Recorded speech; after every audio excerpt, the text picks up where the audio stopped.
ఏంటి పవన్ అన్న, చంద్రబాబు నాయుడు ఇచ్చే ప్యాకేజ్ సరిపోవట్లేదా? ఆ పేద మధ్య తరగతి సొమ్ము మీద పడ్డారు. ఆంధ్రప్రదేశ్ ప్రజలారా ఒక్కసారి ఇటు చూడండి. ఈ పవన్ కళ్యాణ్ అనే వ్యక్తి అక్షరాల 1,50,00,000 పవన్ కళ్యాణ్ అనే వ్యక్తి పిఏ రుక్మిణి గారికి దోచిపెట్టేశాడు. 2023లో పీకే దగ్గర పిఏగా జాయిన్ అయిన రుక్మిణి కోటా గారి పేరు మీద కెరైన్ టెక్ అనే కంపెనీని రిజిస్టర్ చేయడం జరిగింది. ఇక్కడ ఆశ్చర్యకరమైన విషయం ఏంటంటే ఈ కంపెనీకి ఎంప్లాయీస్ లేరు. ఒకే ఒక ఎంప్లాయీ, ఒకే ఒక్క డైరెక్టర్.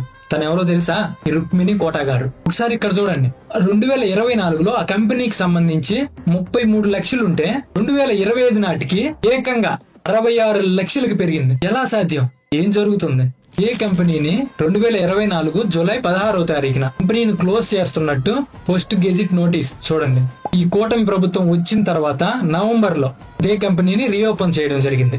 రీఓపెన్ చేసిన తర్వాత మొత్తం 1,50,00,000 ఈ పవన్ కళ్యాణ్ అనే వ్యక్తి కుమ్మరిచ్చేశాడు. ఇక్కడ షాకింగ్ ఏంటంటే ఇదే కంపెనీ మనం వెబ్సైట్ లో చెక్ చేసుకుంటే క్లియర్ గా కుక్కట్పల్లి కనిపిస్తుంది.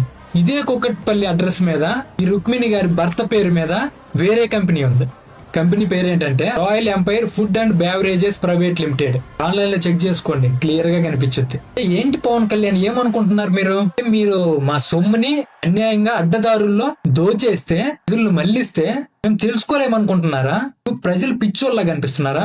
ఇంకొకసారి ఇలాంటి తప్పులు జరిగితే తొక్కి నారదేస్తాం. ప్రజల తరపు నుంచి చెప్తున్నా ఈ మాట. ఒక సైడ్ చంద్రబాబు నాయుడు అనే వ్యక్తి రాష్ట్రాన్ని అదే పనిగా దోచేసుకుంటుంటే ఇప్పుడు మళ్ళీ దత్తపుత్ర ప్యాకేజీ స్టార్ట్ చేసేశారు.